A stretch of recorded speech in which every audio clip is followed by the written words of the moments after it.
mantan istri anak angkat sendiri.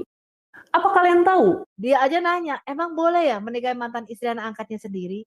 Kasihan ya cewek ini ya. Mbak, cepet-cepet bertobat deh kalau menurut gue ya. Lu tuh gak sadar.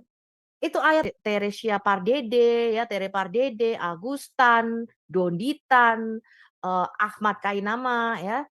Kemudian siapa lagi tuh? Karissa Grani, ya. Yang kemudian mualaf masuk karena mereka terbrainwash oleh hayalan-hayalan atau penipuan deception. Shalom Bapak Ibu dan saudara-saudara yang dikasihi Tuhan Yesus Kristus. Penyesatan memang ada, tetapi cilakalah mereka yang membuat penyesatan itu. Iblis hadir menyerupai domba, tetapi oleh hikmat dan kasih karunia Roh Kudus yang menyertai kita, dari buahnya lah kita boleh mengerti dari pengajaran-pengajaran yang diberikan kepada setiap orang. Untuk itu Bapak Ibu dan Saudara yang dikasihi Tuhan Yesus Kristus, channel Hati yang Gembira hadir untuk menyangkal dusta, menyampaikan kebenaran, agar kebenaran itu semua orang boleh menerima dan semua orang boleh menerima keselamatan. Dukung terus channel Hati yang Gembira ini dengan cara like, komen, serta share. Kita simak setiap video yang ada dengan membuka hati, membuka mata, dan membuka telinga, supaya kita beroleh pengajaran dan pembelajaran dari setiap apa yang boleh kita simak. Selamatkan Anda, selamatkan anak cucumu, selamatkan keluargamu dari agama setan ini. Keluar cepat-cepat sebelum Anda terlambat, teman-teman. Ya, dari deception of Islam. Islam is not the way. Muhammad is not the truth. And Quran is not the book of life. Only Jesus is the way, the truth, and the life. Saya katakan sama Anda, tidak seorang pun dapat sampai kepada Bapa kalau tidak melalui Yesus. Ya.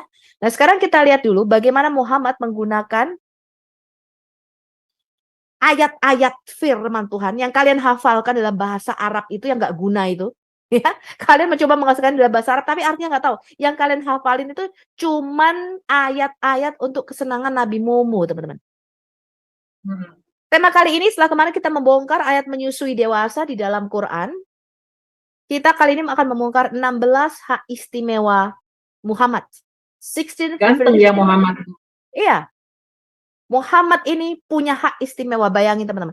Yang mana orang muslim nggak punya, nggak boleh. Saya tanya dulu sama teman-teman yang ada di Zoom. Apakah di dalam Alkitab kita, para nabi itu mempunyai hak istimewa? Misalnya nih, jemaatnya dikatakan jangan berzina. Terus nabi, karena dia istimewa di mata Tuhan, spesial, dia boleh berzina. Bisa nggak? Tidak, Bu. Bukankah firman Tuhan itu berlaku semua? Ya, bahkan para nabi pun, ya, bahkan Daud pun dia berzina, dia membunuh, dia dihukum Tuhan, betul nggak? Ketika dia melanggar firman Tuhan. Ya, anaknya mati. Ya, itu bukan contoh yang baik. Ketika mereka Daud, Salomo istrinya banyak. Salomo bukanlah batu penjuru atau senter teladan kita. Batu penjuru kita Yesus Kristus. Ya. Batu teladan kita bukan Daud. Kita mengambil pengajaran daripada hidupnya Daud, tetapi Adam yang kedua, prototipe daripada kita. Kita tidak dirubah menjadi serupa dengan gambar Musa. Kita tidak dirubah menjadi serupa dengan gambarnya Daud. Walaupun Daud adalah katakan seorang yang berkenan di hatinya Tuhan. Kita tidak dirubah seperti serupa dengan gambarnya Abraham, sekalipun Abraham adalah bapak orang beriman, betul nggak? Center atau batu penjuru kita bukanlah para nabi. Center atau batu penjuru kita adalah Mesias, anak Allah yang hidup. Ya. Nah, sekarang kita lihat dulu kenapa Muhammad ini, Anda perlu tahu ya, Muhammad ini punya 16 hak istimewa. Sekarang kita lihat salah satu penafsir muslim terkemuka ya, salah satu komentator Muslim, namanya Imam Al-Qurtubi. Dia menyebutkan ini di dalam kitabnya, dia menyebutkan keistimewaan yang Allah berikan kepada Muhammad. Nah, ini adalah tafsir Al-Qurtubi untuk surah 33 ayat 50, surah Al-Ahzab ayat 50. Jadi Anda perlu tahu bahwa Al-Quran itu, cara dia dikanonisasi, itu beda dengan Alkitab, teman-teman. Quran ini, ayat 1 dan ayat selanjutnya itu bisa tidak ada hubungan. Jadi ayat atas dengan ayat bawah itu nggak ada hubungan, teman-teman. Ayat atas itu tentang peristiwa apa, ayat bawahnya tentang peristiwa itu nggak ada konteksnya. Kita nggak tahu siapa yang berbicara kepada siapa objeknya, siapa subjeknya, kita nggak tahu. Ya, makanya aku tanya, ini yang ngomong siapa? Bingung mereka. Ini yang ngomong siapa kepada siapa, itu nggak jelas, teman-teman, di dalam Quran. Kemudian mengapa ayat atas dengan ayat bawahnya nggak ada hubungan? Karena ayat-ayat tersebut tidak diturunkan dalam waktu yang bersamaan atau dalam satu konteks tertentu, melainkan sesuai dengan kebutuhan. Jadi membaca Al-Quran itu memerlukan yang mereka sebut sebagai asbab al-nuzul, atau sebab-sebab turunnya ayat. Jadi ayat itu turun, itu ada kondisi tertentu. Ngerti ya? Ini beda nanti kalau kita lihat bagaimana Alkitab itu terbentuk. Mungkin nanti kita akan mulai masuk ke situ, kemudian ke manuskrip, ya. Jadi Quran ini, teman-teman, itu menurut mereka ditulis sejak kekal di Lauhul Mahfuz. Ya, mereka mengatakan di sisinya Allah yang nulis sebuah pena namanya kalam. Bentuknya cahaya. Quran ini ditulis sejak kekal, diturunkan sekaligus pada malam Lailatul Qadar dari langit ke-7 ke langit pertama. Langit pertama itu jaraknya 500 tahun dari bumi menurut mereka. Langit pertama ini mereka sebut dengan Baitul Izzah atau rumah kemuliaan. Dan dari langit pertama ini kemudian diturunkan secara bertahap, didiktekan oleh Jibril selama kurang lebih 23 tahun dari sejak Muhammad diangkat menjadi nabi sampai dia mati. Nah, sekarang kita lihat Tafsir Al-Qurtubi volume 14, ini halaman 524. Surah Al-Ahzab. Coba boleh dibacakan nggak itu? Kita coba lihat satu-satu 16 privileges of the Muhammad. Iya. 1, harta rampasan perang. Jadi 2, Muhammad itu mendapatkan harta rampasan perang yang terbaik, teman-teman. Berapa jumlahnya? Berapa? 1/5, 20%. Jadi dia mendapatkan harta rampasan perang yang terbaik. Contoh, ya, kalau dia waktu dalam peperangan itu mendapatkan misalnya topi emas misalnya gitu ya. Yang terbaik itu harus masuk dulu kepada perbendaharanya Muhammad, si Nabi ini. Baru nanti sisanya dibagikan. Ya, ke siapa saja yang berperang pada waktu itu. 1/5, 20%-nya itu masuk menjadi jatahnya si Momo. Masuknya melalui Bilal, budaknya ini. Ya, yang katanya dibagikan untuk anak-anak miskin dan janda-janda, tapi yang dibagikan ya jandanya dia sendiri itu, ya. Nah, ketiga, puasa Wishal. Kemudian yang keempat, teman-teman, menikah lebih dari 4 istri. Menikah lebih dari 4 istri. Jadi kalau di dalam Quran dikatakan ya sebenarnya bukan 4 istri ya, atau ya menikahilah 2 atau 4 atau 2 atau 3 atau 4. Ya. Nah, itu bagi peraturan bagi muslim pada umumnya. Jadi mereka mengatakan, oh maksimal 4 nih, kan gitu kan. Kalau kata si Abdul Somad, boleh nanti dicerai, ditalak, terus nikah lagi. Ya misalnya udah di Jakarta, nanti dia nikah lagi tuh di Surabaya tuh. Ya. Nah, kalau Muhammad enggak, khusus hanya untuk Nabi Momo, unlimited free sex, bebas. Aduh, keren. Dia. Suka kuatnya. Aduh. Ya. Kemudian nikah dengan lafaz hibah. Jadi wanita-wanita boleh menghibahkan dirinya. Hibah kan biasanya kan properti ya. Ini wanita enggak loh, bisa menghibahkan dirinya, menyerahkan dirinya. Auzubillahi min dzalik. Muhammad. Saya baru tahu loh ada nabi kayak begini, teman-teman. Saya aja kaget ketika saya belajar Islam. Kemudian nikah tanpa wali, nikah tanpa mahar, dan nikah tanpa saksi itu hanya untuk Muhammad. Tetapi di sisi lain ada hadis yang menyatakan bahwa seseorang yang menikah tanpa wali dan tanpa saksi itu dia berzina, dan wanita yang dinikahi tanpa wali, tanpa saksi, dan tanpa mahar adalah seorang pelacur. Tapi khusus untuk Nabi Momo, dia bisa menikah tanpa wali, tanpa mahar, dan tanpa saksi. Ya, Anda bisa download video saya bebas. Anda bisa bagikan ini ke seluruh orang Kristen. Kalau perlu, setiap gereja harus punya video saya. Setiap jemaat harus punya video saya, teman-teman. Supaya Anda tahu apa itu Islam. Ya, Anda bagikan kepada saudaramu yang Islam. Anda bagikan kepada saudara-saudaramu yang masih berada dalam kegelapan itu. Nikah dalam keadaan beriram. Jadi ini bukan nikah, tapi nikah itu ya, bukan kawin ya. Di dalam Islam itu ada dua, namanya zawaj dan nikah. Nikah atau nukah itu artinya berhubungan seks. Jadi Muhammad ini boleh berhubungan seks saat naik haji. Wow. Luar biasa. Itu nggak berlaku bagi yang lain. Ya. Kemudian tidak berlaku pembagian giliran bagi beliau terhadap istri-istri beliau. Jadi boleh nggak adil gitu. Ya, boleh nggak dibagi adil. Kalau yang lain harus adil terhadap istrinya. Kalau Muhammad enggak, spesial, pakai telur. Tapi yang paling mengganggu saya adalah hak istimewa yang ke-10. Yaitu apabila mata Muhammad tergerak pada seorang wanita, maksudnya birahi, horny, sama seorang wanita. Ya, ini tergerak itu bukan matanya gerak-gerak kayak orang juling, bukan ya.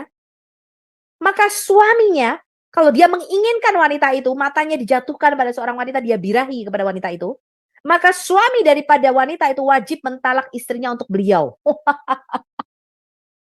Haleluya.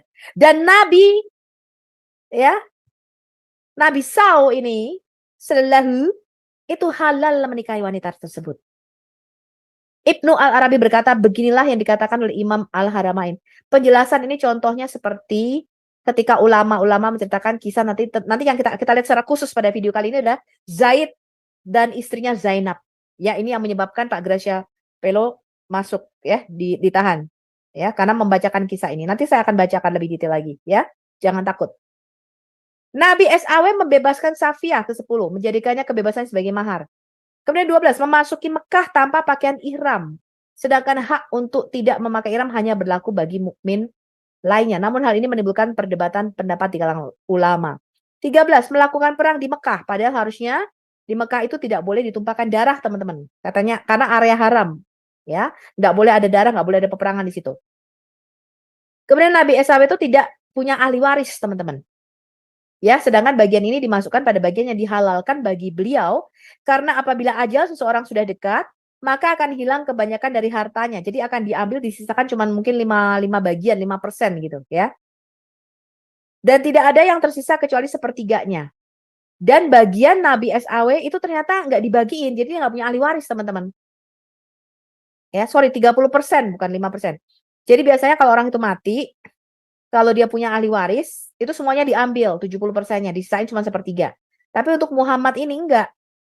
Ya, ini menjelaskan dia nggak punya ahli waris, teman-teman. Kemudian status kawin beliau abadi meskipun beliau telah wafat. Jadi di Quran itu dikatakan tidak baik kalau kamu menikahi istri-istri Nabi. Jadi Nabi setelah meninggal tuh istrinya nggak boleh dinikahi, teman-teman. Kalau nggak kualat loh katanya. Nanti kita lihat ya ayat-ayat Qurannya. Dan ini semua adalah ayat-ayat yang berasal dari mulut Muhammad. Nah, coba boleh dibacakan Quran surah 33 ayat 50 aja dulu. Hai Nabi, sesungguhnya kami telah menghalalkan bagimu istri-istrimu yang telah kamu berikan mas kawinnya dan hamba sahaya yang kamu miliki, yang termasuk apa yang kamu peroleh dalam peperangan yang dikaruniakan Allah untukmu. Dan dalam kurung demikian pula, balas kurung, anak-anak perempuan dari saudara laki-laki bapakmu, anak-anak perempuan dari saudara perempuan bapak, anak-anak perempuan dari saudara laki-laki ibumu, dan anak-anak perempuan dari saudara perempuan ibumu yang turut hijrah bersama kamu, dan perempuan mukmin yang menyerahkan dirinya kepada Nabi, kalau Nabi mau mengawininya sebagai penghususan bagimu, bukan untuk semua orang mukmin. Sesungguhnya kami telah mengetahui apa yang kami wajibkan kepada mereka tentang istri-istri mereka dan hamba sahaya yang mereka miliki, supaya tidak menjadi kesempitan bagimu dan adalah Allah Maha Pengampun, lagi Maha Penyayang. Coba teman-teman, apa komentar Anda tentang ayat ini? Ini yang ngomong siapa? Kalau yang ngomong si Allah, kenapa kalau si kami ini adalah Allah, mengapa dia mengatakan dan adalah Allah Maha Pengampun lagi Maha Penyayang? Harusnya kan kami, betul nggak? Kami Maha Pengampun dan Maha Penyayang.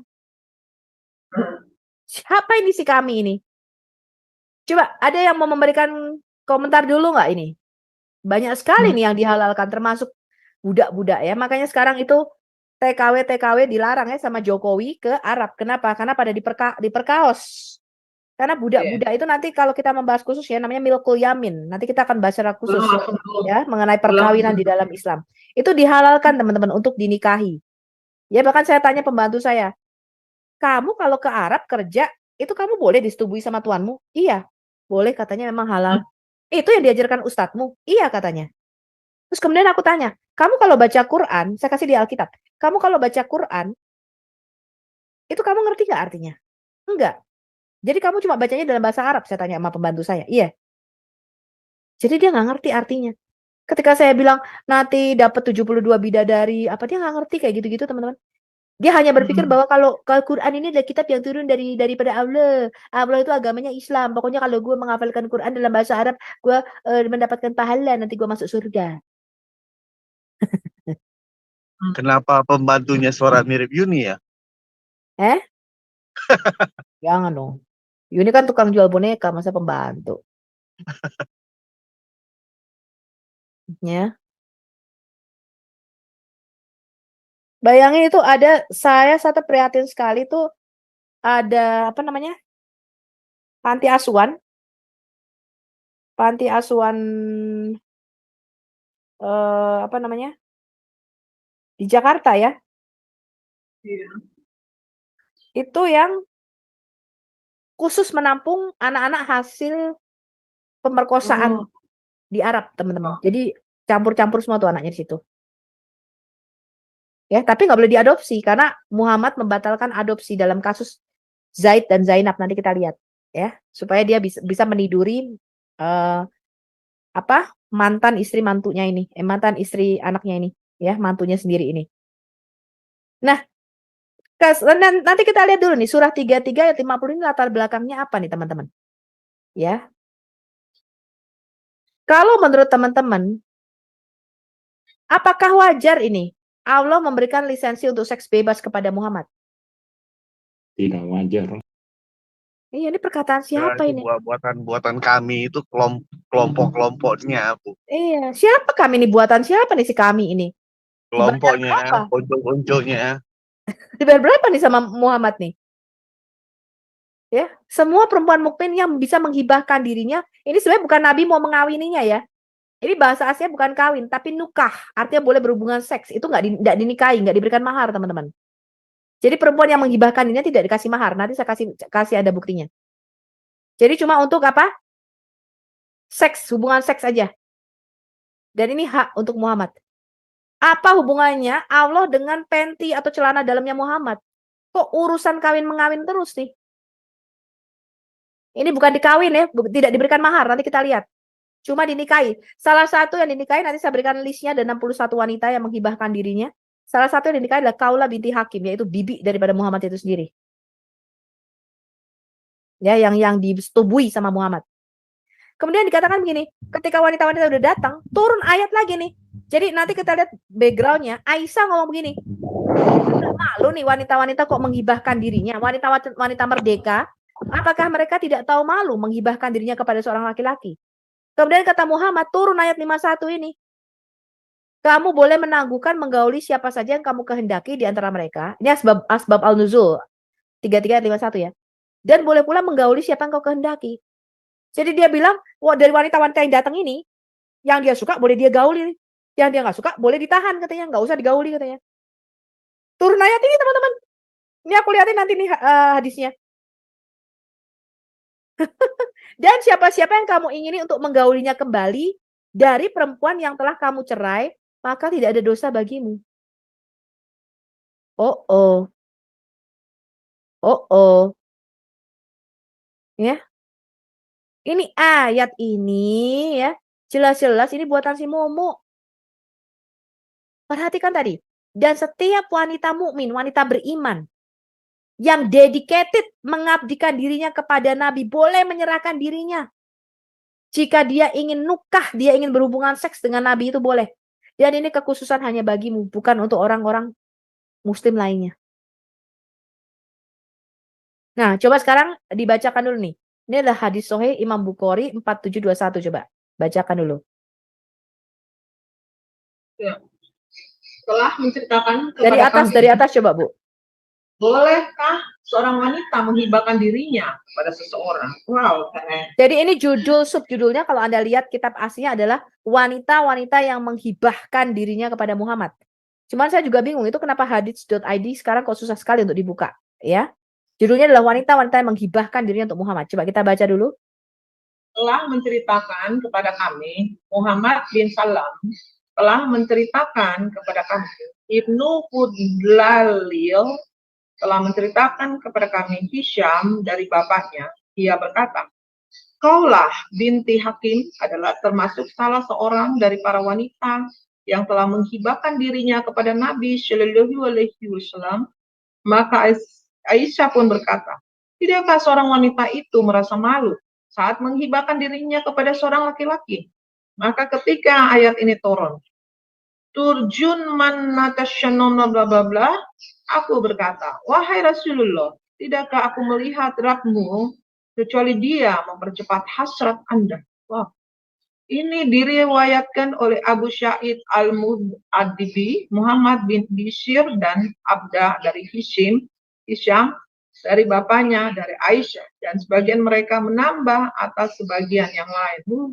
Jadi ini adalah asbab al-nuzul surah 33 ayat 51 tadi. Ya, bahasa Arabnya itu adalah kamu boleh menangguhkan siapa saja yang kamu gauli tadi loh yang ada di ayat ini. Ini turun nih. Turun ayat 51 nih, surah Al-Ahzab ayat 51 nih. Kamu boleh menangguhkan menggauli siapa yang kamu kehendaki di antara mereka dan juga boleh menggauli siapa yang kamu kehendaki. Ya. Jadi latar belakangnya ini, teman-teman. Ya. Jadi ada salah satu wanita ya yang menghibahkan dirinya adalah Kaulah binti Hakim. Ya, Kaulah binti Hakim termasuk wanita yang menghibahkan dirinya. Kemudian Aisyah berkata nih, tidakkah seorang wanita itu merasa malu? Jadi ini bukan kawin, betul nggak teman-teman? Kalau kawin ngapain malu, betul nggak? Yeah. Kan ada mahar, ada saksi, ada wali. Aisyah saja bisa berkata, tidakkah wanita itu merasa malu saat menghibahkan dirinya kepada seorang laki-laki? Maka turun ayat tadi itu surah 33 ayat 51. Kemudian Aisyah ngomong gini, Peter, wahai Rasulullah, tidaklah aku melihat Tuhanmu atau Rabbmu kecuali dia tuh cepat-cepat memenuhi hasratmu, katanya. Cepet banget nih ayatnya turun kalau soal panties atau celana dalamnya Muhammad. Hah? Ya, kalau soal ditanyain soal yang lainnya lama sekali ayatnya turun nunggu Jibril. Nah, sekarang kita lihat secara detail. Adapun yang dihibahkan atau dihalalkan kepada Muhammad itu ada 16 hal. Pertama katanya bersikap adil dengan rampasan. Artinya rampasan terbaik itu dia sebenarnya yang dapat dia rampasan terbaik itu harus masuk kepada Muhammad. Yang kedua, dengan paksa dia akan mengambil 1/5 dari 1/5 atau 20% dari total rampasan perang. Ketiga, dia yaitu puasa al-wizal ya. Keempat, ini nggak terlalu penting ya puasa al-wizal. Keempat, dia boleh mengambil lebih dari 4 wanita. Tadi dia boleh menikahi lebih dari 4 wanita.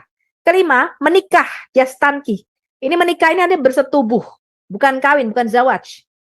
Ya, bukan ada wali, mahar, saksi, enggak. Menikah tuh simply bersetubuh. Jadi boleh bersetubuh dengan budaknya tanpa perkawinan, teman-teman. Ya, dengan seorang wanita yang secara lisan mengucapkan dedikasinya. Jadi aku mau mengabdikan diriku kepadamu. Oke, langsung dingki-dingki, ya, langsung bum-bum sama Muhammad. Ya. Yang keenam, ya, menikah yastanki tanpa kehadiran atau izin dari wali yang sah. Luar biasa bukan? Yang ketujuh, menikah atau yastanki artinya boleh bum-bum tanpa mahar. Yang kedelapan, boleh bum-bum dalam keadaan konsentrasi atau penyucian ritual. Jadi boleh waktu naik haji, apa itu boleh bum-bum dia, teman-teman. Dan ini nggak berlaku bagi muslim nggak boleh.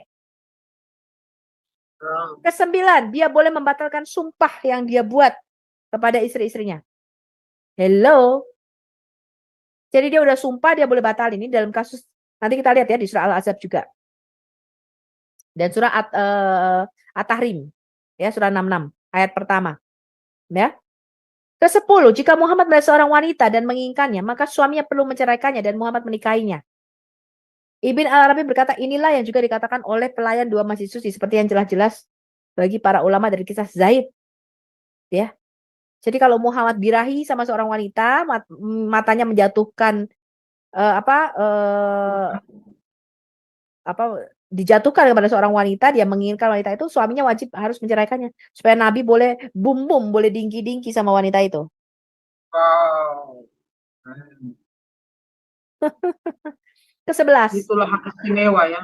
Iya, Nabi boleh melepaskan Safia. Safia ini yang suaminya dibunuh ya, dan dia baru menikah, suaminya dibunuh, suaminya namanya Kinana ya. Ini orang Yahudi, teman-teman. Keluarganya dibunuh semua, kemudian Safia ini sampai pura-pura gila. Ya, pura-pura gila karena dia masih bersedih pada waktu itu ya, suaminya baru dibunuh, langsung diambil. Pada waktu itu yang mengambil Safia adalah Dahya Al-Kalbi. Terus kemudian orang-orang pada ngiri, bilang, oh, Safia tuh cantik sekali, katanya, masa diambil sama Dahya Al-Kalbi, lalu diambillah sama Muhammad untuk didingki-dingki sama Muhammad. Ya. Kemudian dijadikan istri ya, dia menganggap pembebasannya sebagai mas kawinnya. Udah nggak usah dikasih mas kawin. Padahal Safia ini bukan dibebaskan. Jadi inilah Muhammad ya, dia menyerang suku Yahudi pada waktu itu, suku lainnya, dibunuh, harta rampasannya diambil, teman-teman. Lalu dijadikan budak wanitanya. Terus dia bilang, udahlah, karena kau mau ambil istri, udah aku lepaskan kau jadi budak, katanya. Luar biasa ya. Luar biasa ya. Kayak begini bisa jadi nabi ya. Bu Sofi. Ya, itu si Safia itu kan yang ada di Sirah Nabawiyah. Ibnu Hisham itu. Gimana? Ya, terus ditukar, itu Safia itu ditukar sama sepupunya dua. Tukeran.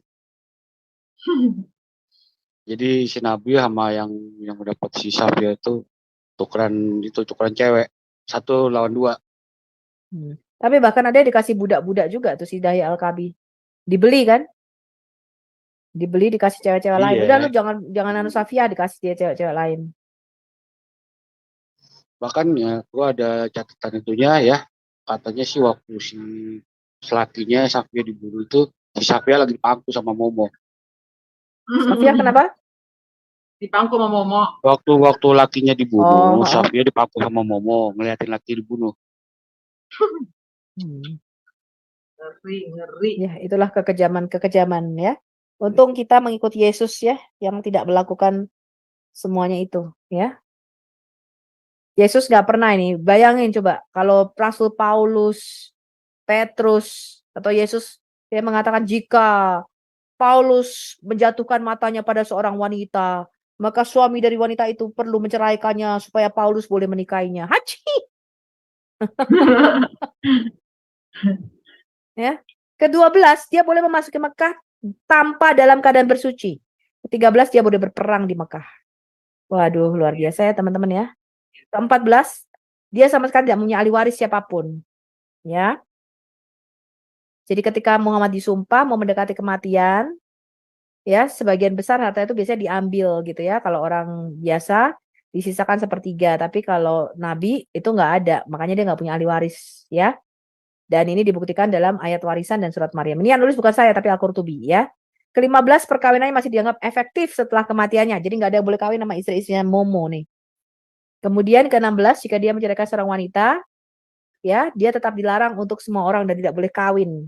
Wanita itu nggak boleh nikah dengan orang lain. Waduh, luar biasa ya. Yastanki itu berasal dari kata yankah.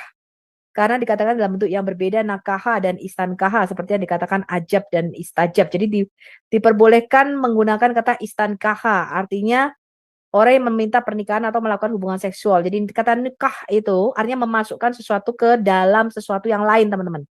Seperti kata menanam, bercocok tanam. Makanya di dalam Quran dikatakan istrimu itu adalah ladangmu, kamu boleh bercocok tanam. Kenapa? Karena bercocok tanam itu seperti memasukkan benih ke dalam tanah, itu katanya nukah yang dipakai.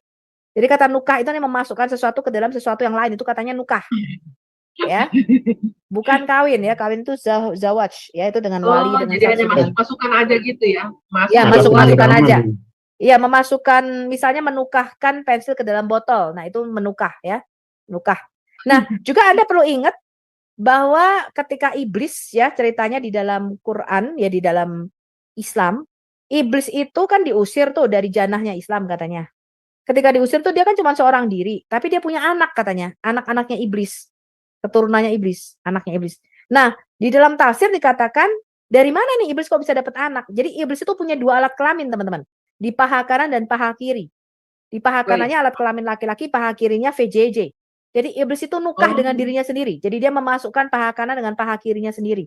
Ya, setiap Wow, hari dia Kak bertelur Sedep 70 telur. Itu karena Waduh, sendiri seorang dengan dirinya sendiri bagaimana? iya. Maksudnya Paha kanan bisa juga nikah sama paha ya, Kak. kiri, teman-teman. Jadi kaplak gitu paha kanan sama paha kiri. Terus dia bertelur. Hasilnya bukan anak tapi Wah. telur. Oh, jadi iblis anu Lato-lato, binatang Bu. Lato-lato. Iya, di paha kanannya iblis itu punya lato-lato, paha kirinya punya VJJ. Jadi iblis itu nukah dengan dirinya sendiri, teman-teman. Nah, itu arti kata nukah ya. Ya, ada yang mau menanggapi silakan. Ya silakan menukah, yang menukah. Ya, tadi siapa yang mau bicara? Silakan. Yang mau menukah, siapa yang mau belajar nukah? Itu baik dari bumi dan langit ya. Dengan kekristenan, apa yang mau diteladanin kayak gitu. Ini ada dalam Hilang kitabnya. ngantukku. Hah? Ini Hilang bahasa Arab ngantukku. aslinya nih, biar sambil yang kadrun-kadrun melek. Ya, ini original Arabic text-nya baca nih. 16 hak istimewa Muhammad dalam tafsir Al-Qurtubi. Aduh, siapa sang penggugat itu pintar baca. Berarti masih udah di negaranya. Kalau ada Pak Nino mungkin bisa baca. Belum bisa. Belum bisa. Ya udah, lahu malaki syuntuh. Oke, ya. Jadi Allah memberikan hak istimewa tertentu kepada Muhammad, bahkan hak istimewa untuk melanggar perintah Allah sendiri, seperti menikahi lebih dari 4 istri. Aneh ya? Tapi hak Hak istimewa istimewa untuk melanggar perintah Allah sendiri. iya. Kan di dalam Quran dikatakan menikah hanya boleh 4. Oh, jadi dia bisa melanggar perintah Allah. Itu hak istimewanya, gitu ya. Jadi apa yang ditahu. Jadi anehnya kalau misalnya seorang guru nih mengajarkan, kamu jangan merokok ya, merokok itu kan nggak baik gitu kan ya. Tapi itu berlaku tuh buat murid-muridnya, buat dia sih enggak. Dia boleh bebas merokok. Gitu maksudnya. Harusnya kan menjadi teladan, betul nggak? Iya. Bagaimana dia menjadi teladan? Dia sendiri boleh melanggar, jadi kalau dia kasih tahu orang lain, jangan mencabut sumpah misalnya, jangan melanggar sumpah. Dia sendiri pelanggar sumpah. Katanya ada hukumnya, Bu. Jadi apa yang pertama turun, kemudian ketika ada yang kedua turun dan seterusnya, itu yang memedalkan yang terdahulu. Ada istilahnya, saya lupa. Iya, itu nasak wal mansuk. Jadi ayat-ayat yang dinasak dan dimasukkan. Tapi kita lagi nggak bicara nasak wal mansuk nih. Kita lagi bicara memang Muhammad ini mempunyai hak istimewa yang mana itu kekhususan bagi dirinya, bukan bagi muslim lainnya.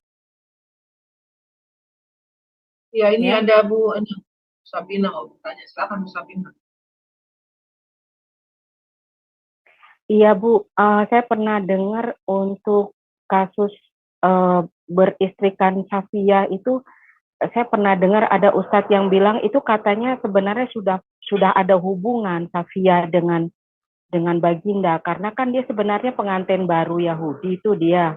Tapi dia sebenarnya sudah ada hubungan sebelumnya dan memang Safia itu menghendaki terjadi pembunuhan terhadap suami dan keluarganya, something like that gitu. Pernah dengar sih. Wah, itu omongan aja.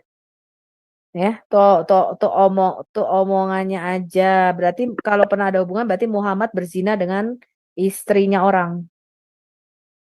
Tambah parah lagi tuh. Ya, dan itu nggak betul ya. Safia itu orang Yahudi. Ya. Bahkan iya nggak mungkin kalau ada Muhammad pernah punya hubungan sama Safia diberikan kepada Dahya Al-Kalbi. Ya, sampai Muhammad harus membeli dari Dahya Al-Kalbi, dia tebus dari Dahya. Udah, itu Safia buat aku katanya. Gue kasih lu budak-budak yang lain katanya. Ya, cewek-cewek yang lain. Ya, itu hanya omongan-omongan Ustadz untuk menutupi kelakuan bejat daripada Nabi Mumu ini. Ya. Lain. Yang pasti hak istimewa ini adalah hak yang bisa melanggar Allah ya. Jadi Allah memberikan hak istimewa kepada Momo untuk bisa melanggar perintah Allah.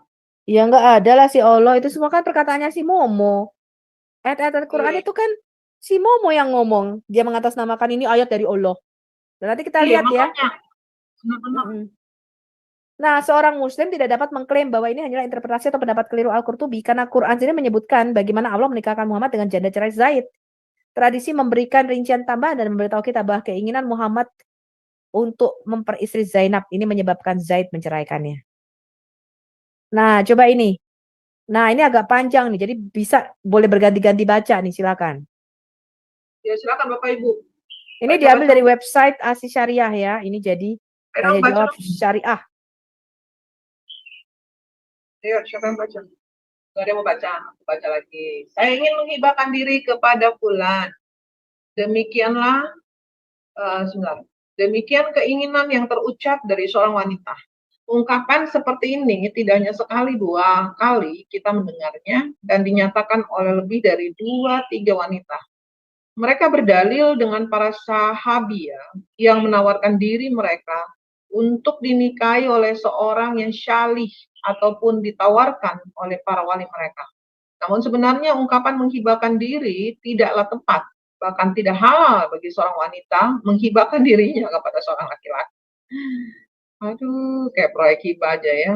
Yang pantas mereka nyatakan adalah ingin menawarkan diri kepada orang syalih, dan ini dibolehkan sebagaimana pernah kami angkat dalam rubrik ini juga pada Jadi, edisi yang lalu. kata menghibahkan itu katanya nggak pantas, padahal di dalam hadis-hadis dikatakan itu menghibahkan dirinya. Wanita-wanita yang menghibahkan dirinya. Menghibahkan dengan menawarkan dirinya itu sama apa enggak sih teman-teman?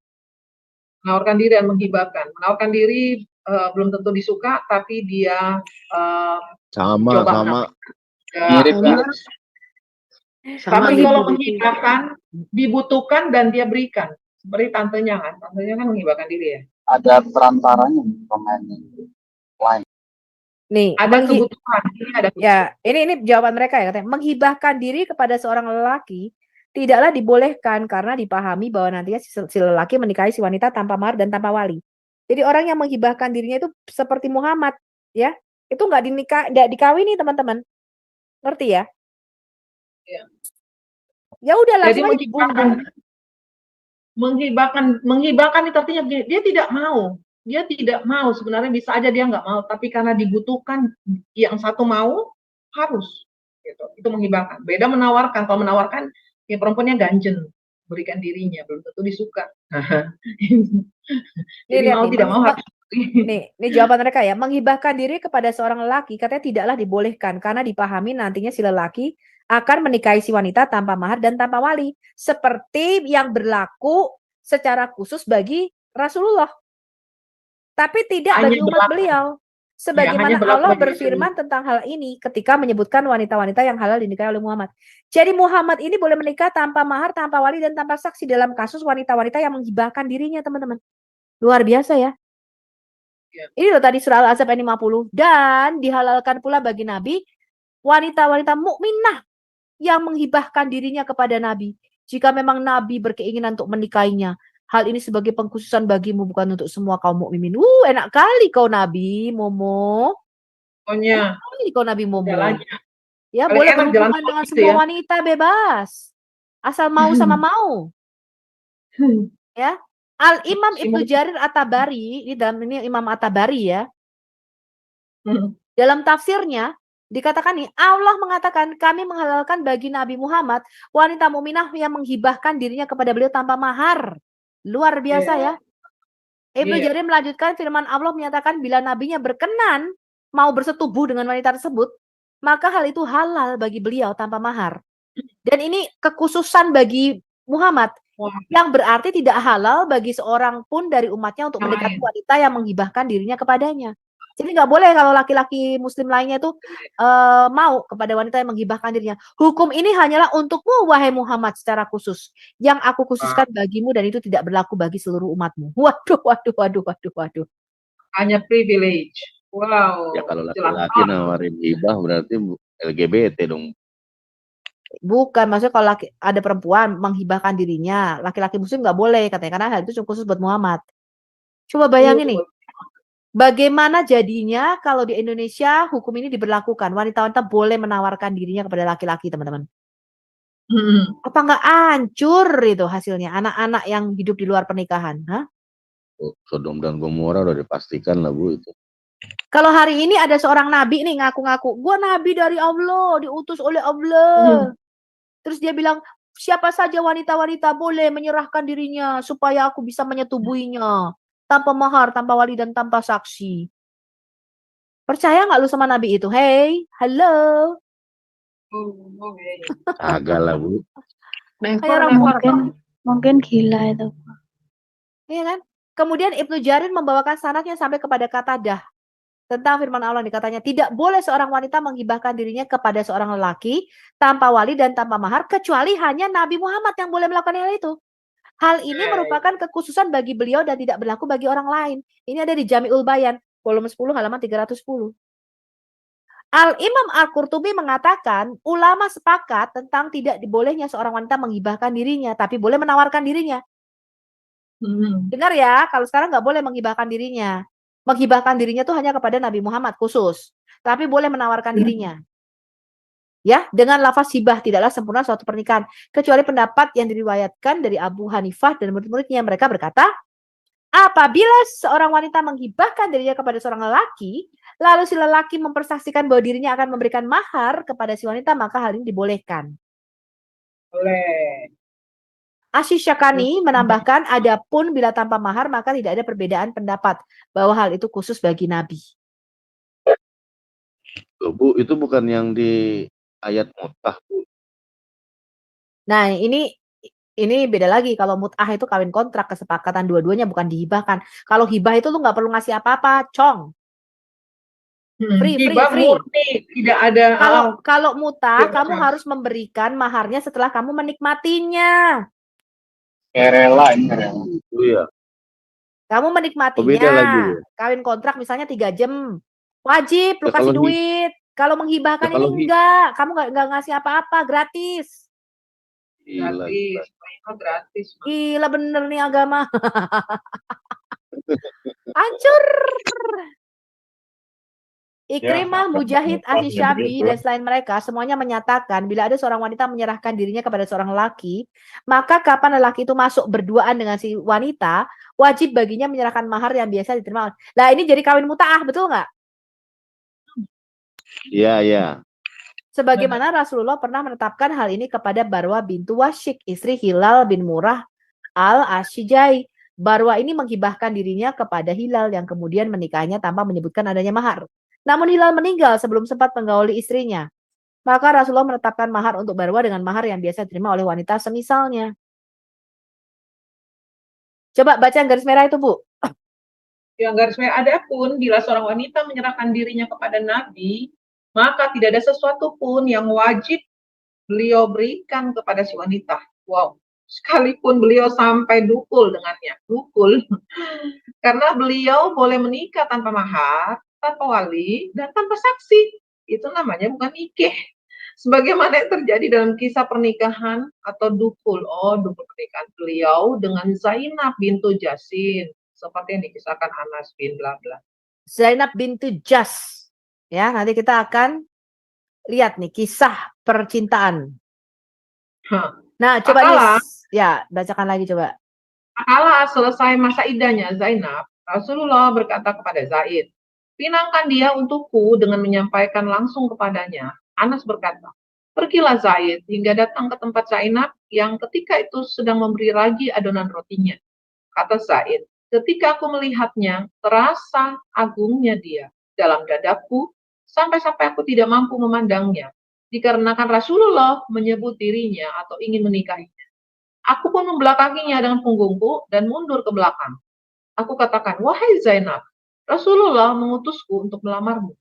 Zainab menjawab, aku tidak akan melakukan apa-apa sampai aku beristiqrah dengan Rabbiku. Zainab pun bangkit menuju ke tempat syalatnya dan ayat Al-Quran turun. Rasulullah datang lalu masuk Rasulullah N datang lalu masuk menemui Zainab tanpa meminta izin. HR Muslim 3488. Jadi begini teman-teman. Ketika Muhammad, tadi kita lihat ya, Muhammad itu nanti yang Muhammad itu menikahkan Zaid dengan Zainab ini sebenarnya. Zaid itu anak angkatnya. Tadinya budak, Zaid kemudian Zaid bin Haritsa ini budaknya diangkat anak. Jadi Zaid bin Muhammad. Ya. Kemudian dia menikahkan Zainab. Ya, sepupunya sendiri nih, sepupunya Muhammad itu namanya Zainab ini. Ya. Dilamarkan untuk si Zaid ini. Lah Zainab pertama nggak mau karena Zaid ini budak katanya. Zainab ini katanya bangsawan. Terus turun ayat surah 33 ayat 36. Nanti kita lihat. Kalau Allah dan Rasulnya sudah menetapkan sesuatu, kamu nggak boleh bikin keputusan lain, harus nurut. Akhirnya mau nggak mau Zainab berdasarkan ayat yang katanya dari si Allah ini, dia pun harus menikah dengan Zaid gitu loh teman-teman. Ngerti ya? Tapi kemudian suatu hari si Muhammad itu lagi datang ke rumahnya si Zaid anaknya, Zaidnya nggak ada. Dan dia melihat tirai, nanti kita lihat ya tirai pintu rumahnya si Zainab ini keterbang ke bawah angin. Dan Zainab ini lagi nggak tahu, lagi pakai baju tipis, kayaknya lagi pakai daster atau gimana. Atau nggak pakai baju. Dalam rumah, kan dalam rumah suka-suka gitu. Mungkin kan panas ya di sana, betul nggak? Panas, Kan dalam rumah. Arab kan panas. Jadi ya. Lagi pakai baju tipis. Langsung si Muhammad ini doing. Ya, langsung waduh, Allah lah yang membolak-balikkan hatiku kata Muhammad. Dan sejak itu pun Muhammad itu sangat menginginkan Zainab. Sehingga menjadi pembicaraan orang-orang pada waktu itu. Nah, akhirnya dia bilang, ya, terus si Zaid ngerti nih kalau si Muhammad ini ayah angkatnya senang nih sama istrinya. Terus dia bilang, udah nggak apa-apa lah, buat kamu aja katanya. Ya. Nah, itu baru hibah juga itu. Nah, terus si Muhammad bilang, aduh malu-malu. Dia bilang, nggak usah, simpan aja istrimu untuk dirimu. Turunlah surat 33 ayat 37. Ya. Tapi ketika itu, ya, ketika dia selesai, dia nggak bisa menahan keinginannya karena melihat tubuh mulusnya Zainab ini katanya kayak Ayu Azari montoknya. Lalu ya dia mengatakan nggak apa-apa kalau sudah selesai, ya kamu ceraikan dia, aku akan menikahinya. Nah, jadi pinangkan si Zainab. Jadi ini belum dicerai ya sama si Zaid. Zaid itu pulang, ya. Muhammad ngomong, pinangkan dia untukku. Nah, baru pulang, dadanya sesek. Dia bilang dia nggak tega mau nyampein kepada Zainab. Ini bukan terasa agung ya, tapi dadanya sesek. Dia nggak tahu bagaimana mau mengatakan hal ini. Lalu dia bilang, Muhammad mau melamarmu katanya. Terus Zainab bilang, ya udah aku tak sholat dulu katanya. Aku tak beristiqoroh dengan Robku katanya. Zainab lagi sholat, turun ayat.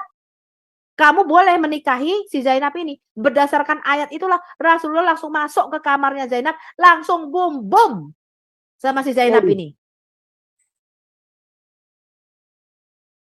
Hah? Hello. Langsung mengewek si Zainab ini teman-teman. Tanpa izin. Zainab gara-gara sih. Hah? Weak Zainab cari gara-gara masalahnya. Cantiknya kayak Ayu Azari, bahenolnya katanya. Nah, Al-Hafiz Ibnu Katsir ketika menyinggung kekhususan hukum ini untuk Nabi mengatakan wanita yang pernah menggibahkan dirinya kepada Nabi itu banyak. Hancur.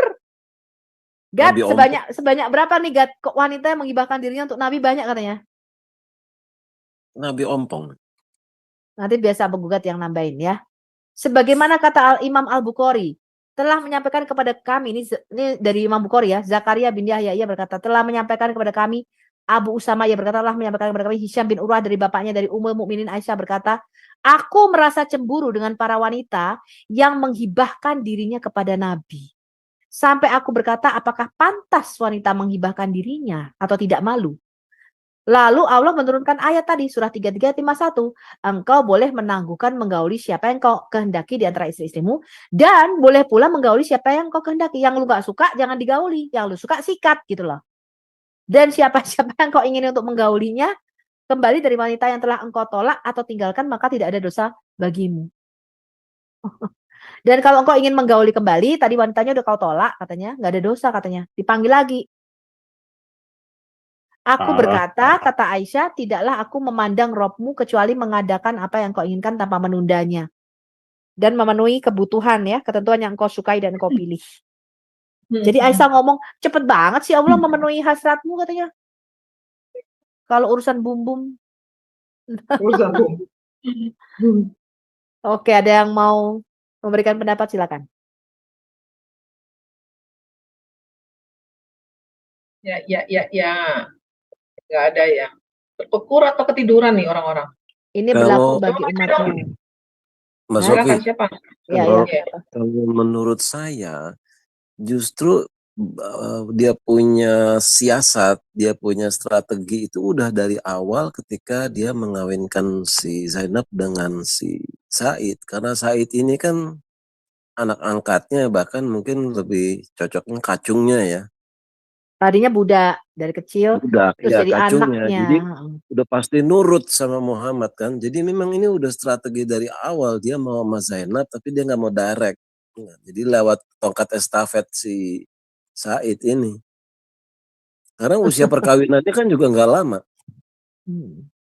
Iya. antara Said dengan Zainab. Sebentar aja kan, belum dapat anak gitu. Terus ketika banyak rumors, kan terus digosipin tuh. Jadi pada waktu itu ada banyak rumors, kok dia nikahin sih menantunya sendiri sih, mantan anak angkatnya gitu kan. Turun ayat lagi. Iya, jadi serba turun ayat tuh. Turun ayat bahwa anak angkat itu bukan anaknya, katanya. Aku bukanlah bapak daripada siapapun, katanya. Sehingga dengan hal ini adopsi dibatalin.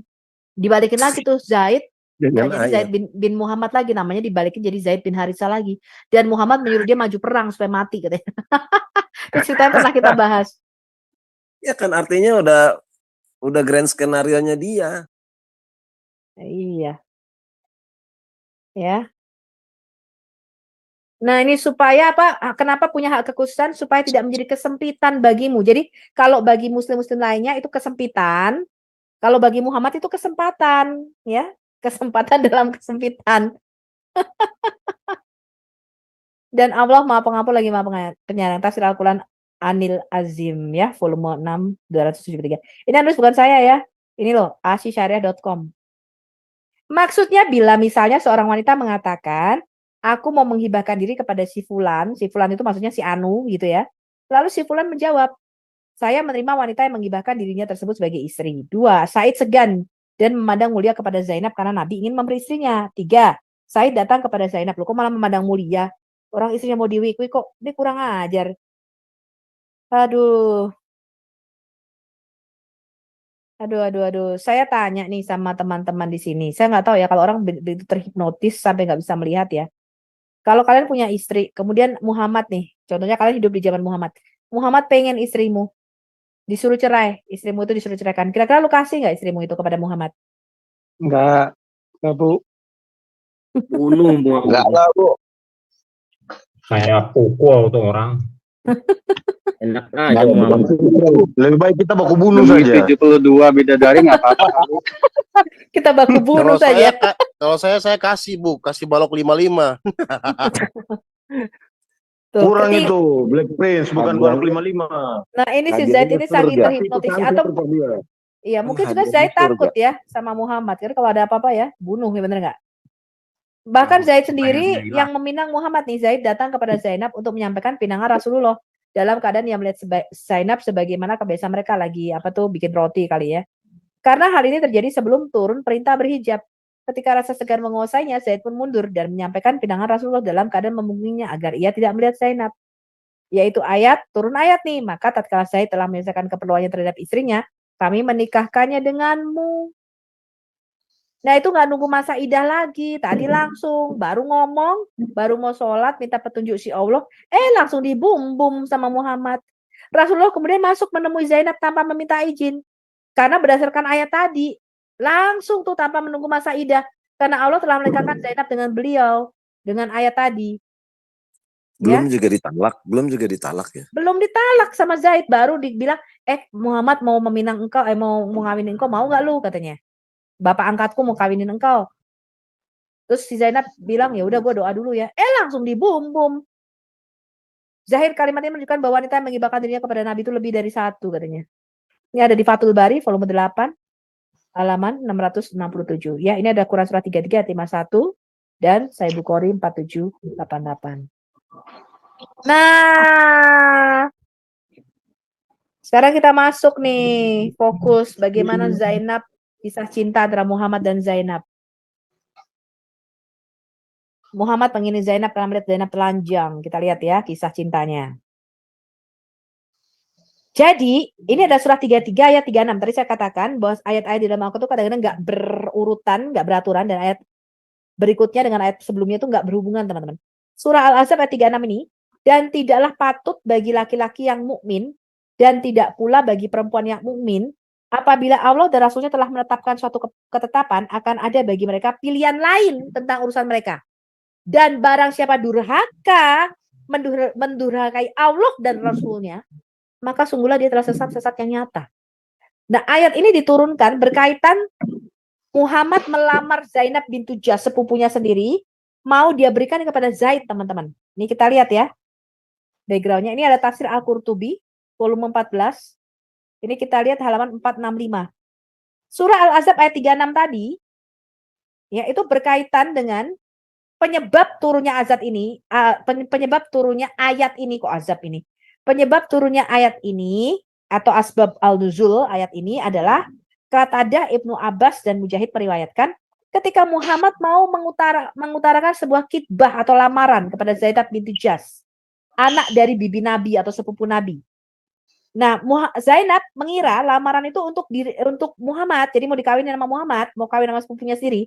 Namun setelah dijelaskan ternyata lamaran itu adalah untuk Zaid, anak angkat Nabi Muhammad yang sebelumnya adalah budak beliau. Mengetahui hal tersebut, Zainab merasa nggak senang dan langsung menolak. Karena apa? Karena Zainab mengatakan, loh, dia kan budak, gue bangsawan, nggak cocok katanya. Lalu turun ayat ini, teman-teman. Kalau Allah dan Rasulnya sudah menetapkan sesuatu, kamu nggak boleh punya pilihan lain. Ya, jadi Muhammad itu menggunakan mulut Allah ini untuk kepentingannya sendiri. Lalu akhirnya apa? Ya udahlah, Zainab ngomong, ya udahlah. Karena katanya kalau mendurhaka kepada Allah dan Rasulnya dia sesat katanya gitu. Ya. Oops, sorry. Dalam riwayat lain disebutkan mengetahui hal itu Zainab dan adiknya Abdullah langsung menolak lamaran tersebut karena memandang keturunan Zainab yang berasal dari kaum Quraisy. Sedangkan Zaid sebelumnya adalah seorang hamba sahaya. Setelah diturunkannya ayat ini, Abdullah berkata kepada Nabi Muhammad, perintahkanlah aku apa saja yang kau kehendaki. Akhirnya setelah semua setuju, setelah ayat ini turun, mau nggak mau. Karena harus nurut sama si Nabi. Karena perintah Nabi adalah perintah Allah. Ya, Allah, Jibril, dan Muhammad itu satu, teman-teman. Esa, 3 in 1. Ya, perkataannya nggak bisa dibedain. Perkataan Muhammad adalah perkataan Jibril dan perkataan Allah. Ya. Setelah semua pihak setuju, akhirnya Zainab pun nyerah. Ya udah, gue kawin sama si Zaid gara-gara si ayat ini tadi ya, surah 33 36. Ya. Nah. Oke, ini walaupun ada beberapa riwayat lainnya. Oke. Jadi nggak boleh pada zaman Muhammad itu ya. Muhammad itu diktator, teman-teman. Dia sudah putuskan perkataan dari mulutnya, dia katakan ini perkataan Allah, katanya gitu. Ya. Yang bego aja orang itu percaya. Iya, bahkan dari Alkitab perkataan nabi-nabi itu diuji. Ya. Nah. Oke. Sekarang ini ayat surat Al-Ahzab berikutnya ya. Ini masih tafsir Al-Qurtubi halaman 468. Ayat ini adalah salah satu ayat yang masuk dalam makna bla bla bla bla bla bla. Nabi itu hendaknya lebih utama bagi orang-orang mukmin dari diri mereka sendiri. Jadi di dalam surat Al-Ahzab ayat 6 ini dikatakan Nabi itu lebih utama daripada semua muslim, teman-teman. Keren ya, keren. Setelah itu Allah juga memberitahukan bahwa orang-orang yang tidak patuh kepada Allah dan Rasulnya adalah orang-orang yang sesat. Jadi berdasarkan ayat itu, Muhammad itu adalah Allah itu sendiri. Ya. Kami. Ya si kami ini. Muhammad dan Allah itu. Sederajat berarti Allah dan Muhammad. Ya, sederajat ya. Tinggi ngomong. Rasulnya kemudian disebutkan setelah itu bahwa orang yang tetap pada pilihannya yang berbeda dengan perintah Allah dan Rasulnya serta tidak taat, maka dia telah durhaka. Jadi kalau Allah dan Rasulnya sudah memutuskan sesuatu, nggak taat, durhaka, teman-teman. Kedurhakaan ini akhirnya dikaitkan dengan kesesatan, katanya gitu. Ya. Oleh karena itu sudah sepatutnya perintah dari Allah dan Rasulnya menggunakan bentuk Hukumnya wajib. Wajib taat. Perkataan Wajib. Muhammad itu perkataan Allah, teman-teman. Wow, dari sini nanti kita sudah bisa mengatakan siapakah Allah itu. Ya, Muhammad itu sendiri. Allah itu cuma nama, wujudnya Muhammad. Ya. Setan. Allah dan Muhammad itu Makanya- esa, 3 in 1 ya. Makanya dipaksakan sama si Zuma ya. Ternyata Zuma udah tahu ini. Betul, si Zuma ngomong, siapakah dia? Allah yang perkasa. Allah Tidak Zuma. Sudah pasti bukan Yesus, melainkan adalah junjungan kita, Muhammad. Adalah Allah yang perkasa. Makanya dia bela-belain ya, nggak mau kan. Nah, sekarang kita lihat ini surat 33 ayat 37 ayat berikutnya. Tadi ayat 36 katanya Muhammad, Allah menyuruh menikahkan Zaid dengan Zainab. Tapi ayat 37 disuruh ceraikan. Ya. Dan ingatlah ketika kamu berkata kepada orang yang Allah telah melimpahkan nikmat kepadanya, kamu telah memberi nikmat kepadanya, tahanlah terus istrimu dan bertakwalah kepada Allah. Sedang kamu menyembunyikan di dalam hatimu apa yang Allah akan menyatakannya. Dan kamu takut kepada manusia. Sedang Allah lah yang lebih berhak untuk kamu takuti. Maka tatkala Zaid telah mengakhiri keperluan terhadap istrinya, menceraikannya, kami kawinkan kamu dengan dia. Supaya tidak ada keberatan bagi orang mukmin untuk mengawini istri-istri anak-anak angkat mereka. Apabila anak-anak angkat itu telah menyelesaikan keperluannya daripada istrinya. Dan itu adalah ketetapan Allah pasti terjadi. Jadi ayat 36 katanya Allah menyuruh menikahkan Zaid dengan Zainab. Sekarang ayat 37 disuruh ceraiin. Ayat ini datang, tahanlah terus istrimu dan bertakwalah kepada Allah, sedangkan kamu menyembunyikan apa yang dalam hatimu, apa yang Allah ingin menyatakannya, dan kamu takut kepada manusia. Karena pada waktu itu Muhammad udah mulai jatuh cinta sama Zainab. Kemudian timbul perkataan-perkataan orang-orang digosipin.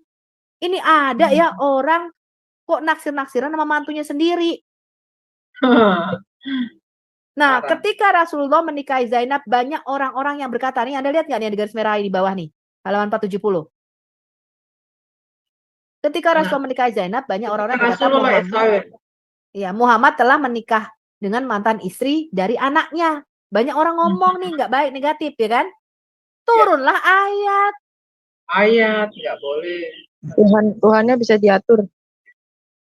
Iya, bahwa Muhammad itu bukanlah bapak dari seorang laki-laki siapapun di antara kamu. Jadi dia menolak nih Zaid tadi yang udah diambil anak. Oh, ternyata gue bukan bapaknya dia, dikembalin lagi dia. Dia adalah Rasulullah dan penutup nabi-nabi. Turunlah Quran surah Al-Ahzab ayat 40, teman-teman. Ketika udah banyak gosip. Ya, pembatalan Zaid sebagai anak angkatnya. Zaid diangkat sebagai anak oleh Rasulullah sedari dia masih kecil sekali. Sejak diangkat oleh beliau, Zaid tinggal bersama beliau hingga ia menjadi dewasa. Bahkan orang-orang sekitarnya pun memanggilnya dengan sebutan Zaid bin Muhammad. Lalu turunlah ayat ini. Panggillah mereka itu dengan memakai nama bapak-bapak mereka. Itulah yang lebih adil pada sisi Allah. Dan jika kamu tidak mengetahui bapak-bapak mereka, maka panggillah panggilan mereka sebagai saudara-saudaramu seagama dan maula-maulamu. Ya, sejak itulah ada panggilan fulan maula fulan. Ya, atau fulan aku fulan ya. Fulan-fulan saja. Nah, kemudian sebuah riwayat dari Umar, Ibnu Mas'ud, Aisyah dan Hasan menyebutkan tidak ada ayat yang diturunkan oleh Allah kepada Rasulnya yang lebih memberi tekanan kepada Nabi SAW kecuali ayat ini. Hasan dan Aisyah menambahkan, kalau saja Rasulullah ingin menyembunyikan suatu ayat, maka ayat inilah yang akan disembunyikannya karena terlalu beratnya tekanannya dirasakan olehnya. Jadi pada waktu dia mau menikahi Zainab ini, banyak gosip yang menekan dia. Jadi tekanan dari masyarakatnya itu luar biasa, teman-teman. Turunlah ayat ini. Riwayat lain menyebutkan bahwa suatu malam Zaid beranjak menuju pembaringannya. Lalu ia menghampiri Zainab yang telah sah menjadi istrinya. Zainab lalu berkata, Zaid tidak pernah menyentuhku. Sebenarnya aku tidak melarangnya untuk melakukan apapun yang dia kehendaki. Hanya saja Allah lah yang mencegahnya untuk berbuat sesuatu sehingga ia tidak mampu untuk menyentuhku. Riwayat ini disampaikan oleh Abu Usmah. Ya, pada riwayat lain disebutkan bahwa suatu hari Zaid menghadap Nabi. SAW ia berkata, Zainab telah menyakiti hatiku dengan lisannya. Dia selalu melakukannya dan melakukannya setiap saat. Aku ingin menceraikannya saja. Namun Nabi SAW menasihatnya untuk tidak melakukan hal itu. Beliau bersabda, tahanlah terus istrimu katanya. Dan bertakwalah kepada Allah. Namun walaupun Zaid telah berusaha untuk mempertahankan rumah tangganya, tapi akhirnya Zaid gak kuat dan menceraikannya. Turunlah ayat. Ya, ketika kamu berkata kepada orang yang Allah telah melimpahkan nikmat kepadamu dan kamu juga telah memberikan nikmat kepadanya. Para ulama berbeda pendapat mengenai penakwilan ayat ini. Beberapa ulama diantaranya Qatadah, Ibnu Zaid, At-Tabari mengatakan beberapa ulama tafsirnya menyebutkan bahwa Nabi SAW memiliki sedikit ketertarikan terhadap Zainab binti Jahsh. Padahal pada saat itu Zainab masih berstatus sebagai istri dari Zaid. Beliau menantikan bila waktunya tiba Zaid menceraikan Zainab, maka beliau akan menikahinya. Kemudian ketika Zaid mengadu kepada beliau mengenai kata-kata Zainab yang kasar dan sering menolak keinginannya, hingga ia memutuskan untuk bercerai saja dengan Zainab. Lalu beliau berkata kepada Zaid, takutlah kepada Allah dan tahanlah ia agar tetap menjadi istrimu.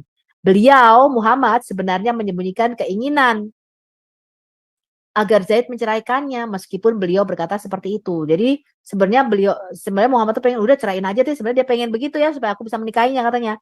Inilah yang sebenarnya disembunyikan beliau di dalam hatinya. Akan tetapi ia tetap diwajibkan untuk selalu menganjurkan orang lain untuk berbuat kebaikan. Gitu. Ya, Muqatil berkata, setelah Nabi SAW menikahkan antara Zaid dengan Zainab binti Jahsh, Zainab pun menetap di kediaman Zaid. Ya, kemudian apa nih? Coba ya. Kemudian suatu hari Nabi SAW mengunjungi Zaid untuk menanyakan kabarnya. Namun di rumah Zaid, Nabi SAW hanya melihat Zainab yang pada saat itu sedang berdiri mengerjakan sesuatu. Lagi nggak pakai baju. Ya, Zainab terlihat sangat cantik ketika itu. Wajahnya putih menawan, tubuhnya ramping menakjubkan. Waduh, lagi montok-montoknya nih. Seorang wanita Quraisy yang hampir sempurna membuat Nabi SAW tertarik kepadanya. Lalu beliau berkata, Maha suci Allah yang membolak-balikkan hati manusia. Zainab pun tersentak karena mendengar ucapan beliau. Setelah Zaid tiba di rumah, Zainab pun menceritakan hal itu. Mendengar itu Zaid pun langsung mengerti kalau ayah angkatnya ini suka sama istrinya. Lalu Zaid berkata kepada Nabi, wahai Rasulullah, izinkan aku menceraikan Zainab karena ia terlalu tua bagiku hingga membuatku terlalu hormat kepadanya, apalagi ia juga sering menyakiti hatiku melalui kata-katanya. Nah, kemudian Nabi pun menjawab, pertahankanlah istrimu dan teruslah bertakwa kepada Allah. Inilah yang disembunyikan padahal dia sudah naksir si Zainab ini, teman-teman. Ya, Ibnu Abbas berkata makna firman Allah tadi adalah menyembunyikan perasaan suka terhadap Zainab di dalam hatinya. Jadi Muhammad ini udah suka karena dia udah pernah melihat apa? Zainab nggak pakai baju. Nah, terus lagi nih dikatakan begini nih. Dan takut kepada orang-orang, maksudnya adalah karena malu terhadap orang-orang di luar sana. Jadi jangan pikirin perkataan orang karena orang-orang pada gosipin kamu gitu katanya ya. Ada juga yang menafsirkan kamu enggan dan takut terhadap kaum muslimin apabila engkau mengatakan kepada Zaid ceraikanlah istrimu.